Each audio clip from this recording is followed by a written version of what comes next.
بسم اللہ الرحمن الرحیم۔ عزیز طلباء و طالبات، السلام علیکم۔ میری دعا ہے کہ آپ ہمیشہ خوش رہیں۔ آج آپ کی رہنمائی کرنے جا رہے ہیں امتحانی پرچہ حل کرنے کے حوالے سے کہ انشائی پرچہ کتنے وقت میں حل کیا جائے۔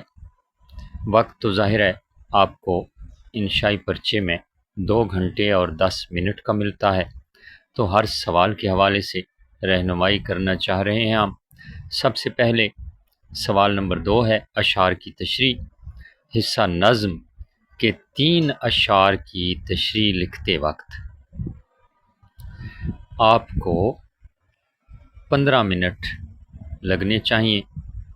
3 اشعار کی تشریح لکھتے وقت تشریح ذرا اچھی لکھیے گا، اور حصہ غزل کے 2 اشعار لکھتے وقت آپ کو 12 منٹ لگنے چاہیے۔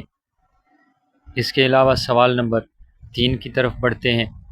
سوال نمبر 3 اقتباس کی تشریح والا سوال ہے۔ دونوں اقتباسات کی تشریح لکھنی ہوتی ہے۔ اس میں آپ کو دونوں اقتباسات کی تشریح لکھتے ہوئے 10 منٹ سے زیادہ کا وقت نہیں لگنا چاہیے، کیونکہ اور بھی سوالات لکھنے ہوتے ہیں۔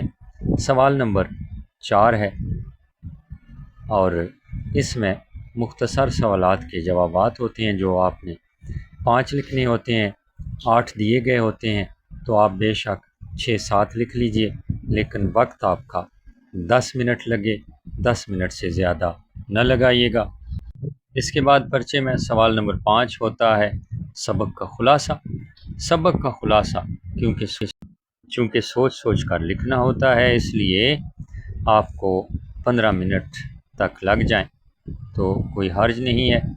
اور سوال نمبر 6 مضمون ہے جی، اور یہ 15 نمبر کا مضمون ہوتا ہے، تو اس میں آپ 40 منٹ تک لگا سکتے ہیں اور اچھے طریقے سے لکھ سکتے ہیں مضمون۔